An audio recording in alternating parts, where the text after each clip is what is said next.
Hello there, time now for Back Pages tonight here on Sky Sports News, bringing you a first look at the morning's stories in the newspapers. Joining us are the Sun's Charlie Wyatt and Isan Khan from the Mail. Welcome to you both. We'll talk to you shortly. Let's quickly run through the back pages, starting with the Sun. On the back page, they've gone with the headline, Stars and Swipes. Tuchel saying, I've no problem leaving out big names. This comes, of course, after that 5-0 thrashing of Serbia. In the Daily Telegraph, Tuchel fires World Cup warning to missing stars. With so many players out injured during that Serbia game, the newcomers gave a very good account of themselves. In the Mirror, brave Chu Weld, Three Lions boss, insists he'll keep on making big calls and won't be afraid to leave out star names. Where could that leave the likes of Jude Bellingham, who was out injured this time around? And inside the Telegraph, they make mention of the so-called Drug Olympics. Proud, first Briton to join Drug Olympics. This is after Ben Proud, the British Olympic swimmer, has chosen to take part in the Enhanced Games next year.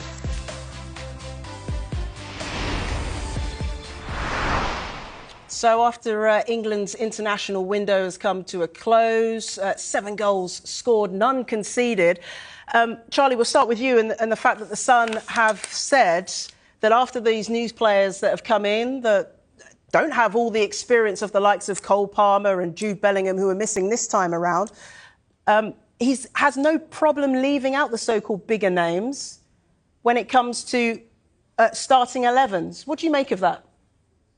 Well, I think it's definitely the right thing to say, and it'll be music to the ears of all England fans, because I think in the past maybe they've felt that some players have been, always been a favourite. I think the last night was a huge night for Thomas Tuchel, of course, but also for Noni Madueke and Morgan Rogers. And Anthony Gordon, who played so well, who really took their chance. And of course, as you mentioned, there were some big players missing. There was Jude Bellingham is injured, Bukayo Saka and Cole Palmer. Let's not forget there's no John Stones. There was no Trent Alexander-Arnold.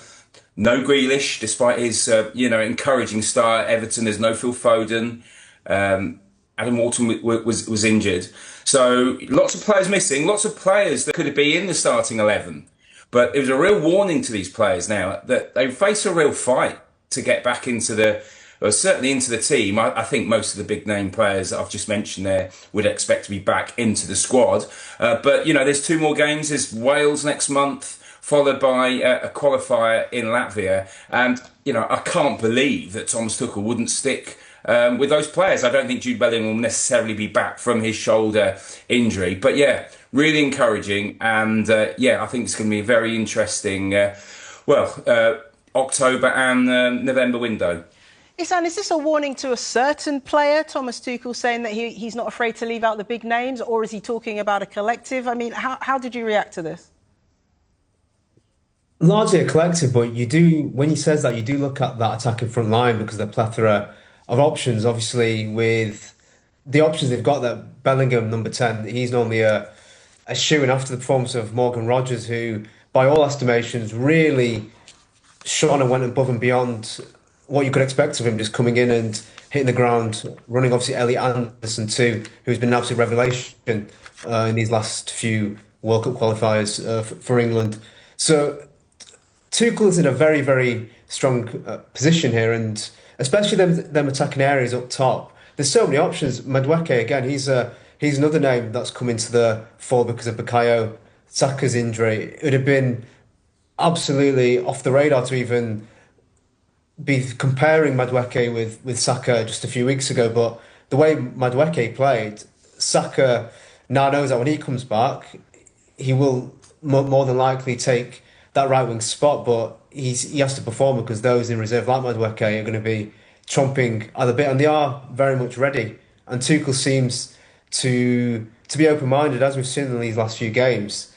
He's rotated, used a variety of players. So he's still not certain in many positions across the pitch. He's still not decided who are his men. So for the players, it's very exciting that these spots are up for grabs, which in previous years, it was a different equation. Yeah, whether or not Tuchel meant it as calling out a particular player or the collective, Jason Burt in The Telegraph has used the headline, Bellingham no longer nailed on for starting 11. Charlie, I wonder, with Bellingham recovering from shoulder surgery and the fact that he might not still be available in October for the next international window, is there a chance that a starting England 11 at a major tournament doesn't feature Jude Bellingham? Look, yeah, he's still one of the best, players in Europe. Let's not forget that. Not necessarily has had his sort of best games for England. He's had some, key moments for England, of course. Last year, particularly at the Euros. But I definitely think Tuchel was speaking generally.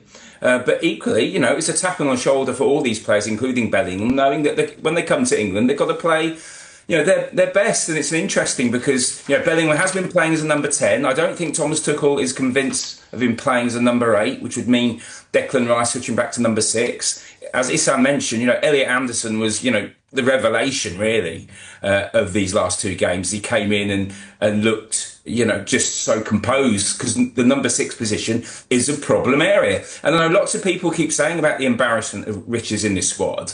To a degree, in some positions, but other areas that we are actually quite weak. So I think we have to be realistic. Number 6 is one of those positions. Left back, Miles Lewis-Skelly's great talent coming through. Livramento did really well. I'd still go with Luke Shaw personally, and I reckon he's been playing well recently. He'll be back in the squad.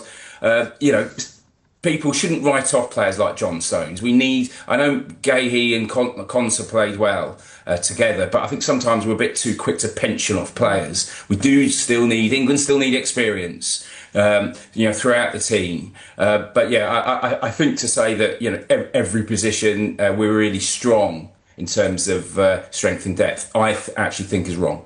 It's quite an assertive statement, isn't it, from Thomas Tuchel? And I wonder if that confidence that he's now speaking with comes off the back of the fact that they thrashed Serbia at 5-0 and he feels like now he has maybe a bit more authority. You were out there in Belgrade, Charlie. Did you sense that Tuchel feels now more empowered to speak out about these type of things?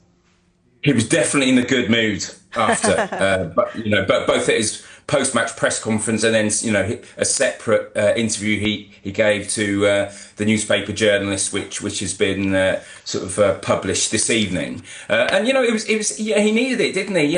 England have been he'd been manager for 5 games previously, been underwhelming in all of them, and this was England's toughest test. This was England's toughest test actually since the final in Germany against Spain last year. And they were outstanding. The Serbs were weaker than we thought, but there were some good players for the home team. Serbia have never lost a game by that margin, ever, at home. So I think you've got to give England a lot of credit. So, no wonder Thomas Tuchel was in a good mood afterwards. No wonder... Morgan Rogers, who spoke afterwards as well, really well. No wonder they were all in a really good mood. There was big relief on England because there was a lot of pressure on the manager, I think, and the players going into that game last night because a poor performance and a draw, and particularly a defeat, would have been really damaging considering how underwhelming the start of the Thomas Tuchel reign has been, in my opinion. Yeah, you mentioned Morgan Rogers. He was in a good mood, not just because of his performance, but because in his commentary, Roy Keane has compared him with the great Gaza Izan. I mean, is that a fair comparison? That's a lot of pressure to heap on a young boy's shoulders, isn't it? Yeah, it's a lot of pressure. It's still very early days to make a comparison like that. But just based on that, on the game against Serbia, some of them touches were absolutely exquisite. That assist for, I think it was Medweke that he played through. Some of his link-up play, that drive, that energy, that willingness to take the ball on and drive forward, you can see them comparisons to Gaz. Obviously, very early days, it's one individual performance there, but overall, it's very promising for England and Tuchel. You've got Rodgers there. There's a plethora of players in them attacking spots that can be easily interchangeable, and to give credit to Rodgers, he's taken his opportunities. There's been, as we know, injuries in the attacking areas, and all he can do is put in the best performance he can with the opportunity he got, and he took it. There's one thing getting a chance to play for England in a World Cup qualifying, another to actually make an impact and hit the ground running, and that's exactly what he did there. Yeah, him and others. Now, I just want to turn our attentions to a story that's come out today. The Telegraph have covered this one, and the headline says, "Sacked Coote charged with making video of child abuse." Charlie, just summarise what's gone on here. Yeah, David Coote has been charged with making an indecent video of a child. He lost his job with the PGMOL in December. That was following an investigation into a video showing him making derogatory comments about Jurgen Klopp. And he's now due to appear at Nottingham Magistrates tomorrow. The category A video of a child, that's the most serious. So, he will appear in Nottingham tomorrow. Okay, something for us to keep an eye on. Charlie, Izan, thank you for the moment. We're going to take a quick break now, but when we come back, we'll look at more of the sports stories in the morning's newspapers, including this in the Telegraph. Proud first Briton to join Drug Olympics. We'll be discussing that next. You're watching Back Pages tonight. Welcome back to The Sun's Charlie Wyatt and Ihsan Khan from The Mail. OK, let's talk Manchester United. Let's talk Andre Onana. In the back page of The Sun, Ihsan, the headline, Onana's exit fires rebuild. Article here by Steve Brenner saying that Ruben Amorim sees the departure of Onana as key to his rebuild at United. What do you make of this? Because Onana, for all to see, has struggled, hasn't he, in goal?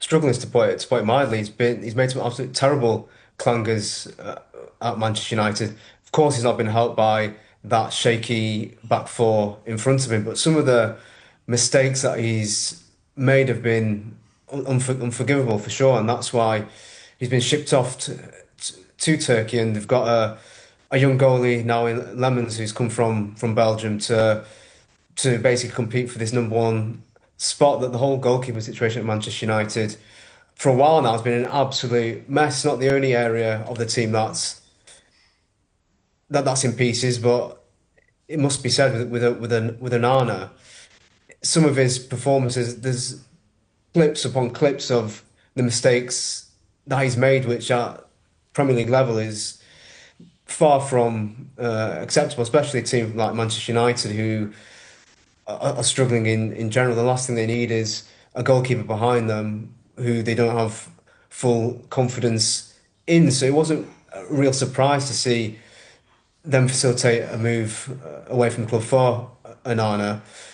In terms of Manchester United's future going forward, it looks very much bleak, it must be said. Yeah, bleak is one way to describe it. I suppose, Charlie, in public, Ruben Amorim's been quite defensive of Andre Onana, but you just wonder perhaps in private that's not necessarily the case. How do you make of the way that Ruben Amorim's handled this whole situation? Look, I think it's been difficult for him. I mean, there's the so-called, Man United bomb squad, and Amorim slowly, got rid of them. I don't think Onana really wanted to leave Manchester United, so he's certainly been sort of, bundled out the door. Equally, the pain of being kicked out of Old Trafford is, I think, going to be helped by the fact that in Turkey he's only going to have to pay 20% tax. So although Trabzonspor is covering all the wages, he's going to end up getting more money because obviously he's going to be paying a lot less tax. So he's going to be there for a year. I think he's got a couple of years left on his contract, £100,000 a week. It's the right move by Manchester United. I always thought it was a strange signing anyway. Everything that Onana did for Man United in the Premier League happened previously in Serie A. Anyone that watched him in Serie A will not have been surprised by what happened at Manchester United. Poor recruitment, but not surprising considering the amount of poor recruitment United have done over the years. So let's hope that changes, and let's hope finally they can sort that goalkeeping situation out, because it has been a bit of a mess. OK, let's turn our attentions now to the back page of the Mirror, where one of the characters of the Premier League season last campaign is back in management. Ange Postecoglou at the helm at Nottingham Forest. I will be a winner at Forest too, he says, Isan. So he says he always wins a trophy in his second season. But, I mean, trophy's up for grabs this season, isn't it, in the Europa League? Possibly. What I found quite interesting in his interview today was him reiterating about this attacking philosophy of his and how his doubters have often got it misconstrued about the way he plays. If I was a Nottingham Forest fan, I'd be slightly concerned by them comments. He doesn't seem to have learned from his attacking frailties, which saw Spurs finish 17th last season. Obviously, the Europa League final win over Manchester United, there was promise in that, in the fact that he did show pragmatism. He took off, he brought on Kevin Danso for an attacker later in the game. He was willing to sit back and he was willing to go against those beliefs and philosophies that he had so strongly stood by across the season. So that showed some signs of optimism. What he'll do in the next few weeks at Forest will be very, very interesting. Whether he'll go back to type and play that crazily high line and gung-ho approach with the emphasis on goals, which of course is exciting and fun to watch, but leaves you massively vulnerable, or whether he will take some things from that final, for example, where he showed some pragmatism and was able to and willing to adapt his philosophy and strategy. Charlie, which side of Ange Postecoglou will we see? Well, for me, the best thing about Ange Postecoglou is the side of him being really good in press conferences. He's great TV, great radio for us. My colleagues on the newspapers, I think they really enjoyed his time at Tottenham. They had some good conversations. Sometimes they were difficult, but he was always honest.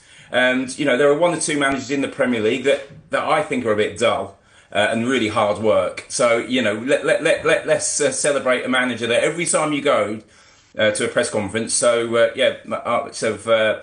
the journalists in the East Midlands now, they'll be going to Postecoglou's press conference. His first one will be tomorrow. Today was a video interview, wasn't it? So a press conference with all the media tomorrow. It'll be fascinating, and that's what sometimes he spoke from the heart. I think a lot of the time at Tottenham, he was honest, maybe sometimes too honest. And, it'd be really interesting how this relationship, what's going to be like with Marinakis. It's going to be intriguing. Very different type of manager. And to what they had before, both in terms of personality and style of play. I really hope he succeeds at Nottingham Forest for the fans, because it's a brilliant football club. Not been a huge fan of Marinakis, the way he's behaved at times. But yeah, it's good to have him back in the Premier League. Yeah, it is definitely one of the characters, isn't he, in terms of the managers in the Premier League. Isan, what did you make, though, of the way that Marinakis and Forest handled the departure of Nuno? Because Postecoglou came in pretty quickly after it was announced that Nuno was leaving. I thought it was very harsh.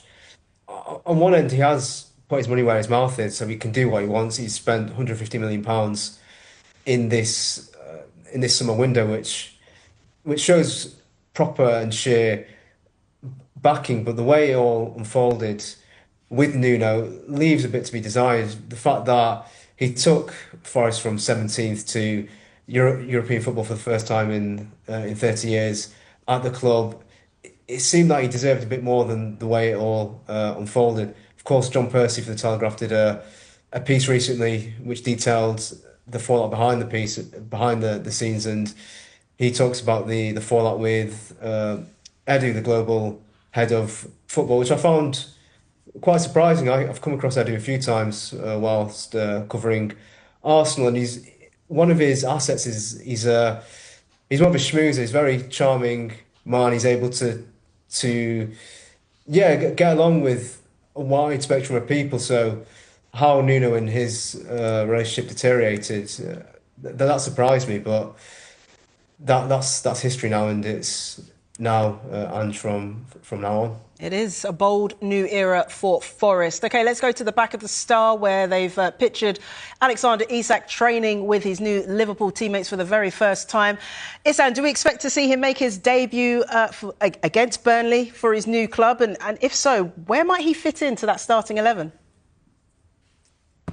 I'm sure he'll definitely be in contention. Liverpool put a social media video out today where Isak's just bundling in goals from all manner of angles and sitting down his fellow defender. He definitely will be in contention for that match. As to where he fits into the front line, it's a compelling case. You've got obviously Hugo Ekitike up top there. You've got Salah on the wing. You've got Gakpo. There's so many, and obviously Wirtz in behind. There's so many options there. But after spending £125 million on Isak and the saga that all entailed, they will obviously find a way to squeeze him in there. He'll be a pivotal part of that team, as we've seen with Newcastle. Goals are guaranteed. So Liverpool's attack's already fearsome as it is. Adding him to it, it's a frightening thought for many teams across the league.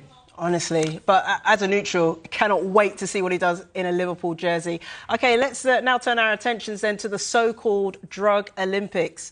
You can see here on the back of the Telegraph, Ben Proud has become the first British Olympian to join the Drug Olympics. Ihsan, what do you make of this? Because, I mean, is it time for us to have perhaps a transparent and an adult conversation? Because the Olympics isn't 100% clean. We know that. So at least the Enhanced Games is honest about what it is. I'm contrary to that. I think it's an absolute farce. I think Ben Proud should definitely not be proud about this move. It surprises me. He's an Olympian that won silver in Paris, and he's now going to tarnish that and his whole career over joining this for monetary gain. And not only is it obviously promoting taking illegal substances, it opens a door. Where does the line end with a competition like this? There's no drug testing involved. There's the room to, as I say, take performance enhancing substances, which on the face of it is, no matter their claims of that it'll be medically tested and safe and whatnot, there's always going to be that margin for not only abusing the athlete's body, but also promoting drugs in sport, which is already a rife topic and matter as it is. So, yeah, I think it's a terrible, terrible look for athletics, and it's a poor decision by Ben Proud for sure. OK, Charlie, you've got about 10 seconds here, but your thoughts on this. And I think what's been missed is that the fact that illegal drugs are still not allowed as part of the Enhanced Games. But what do you make of this? 10 seconds. His quote is, "It's the chance to chase the outer edge of human potential with the tools possible of our time." That's what he said. What a load of nonsense. OK, I don't think our guests tonight are up for the Enhanced Games. Ihsan, Charlie, thank you for your thoughts tonight on Back Pages. If you missed any of the show, there's another chance to see Back Pages tonight at hour. The show is also available as a podcast. Just download Back Pages on Apple, Spotify, or wherever you get your podcasts. Join us again on Thursday night. Guests will be Charlotte Dunker and John Cross. Coming next, Ange Postecoglou speaks for the first time since becoming Forest boss.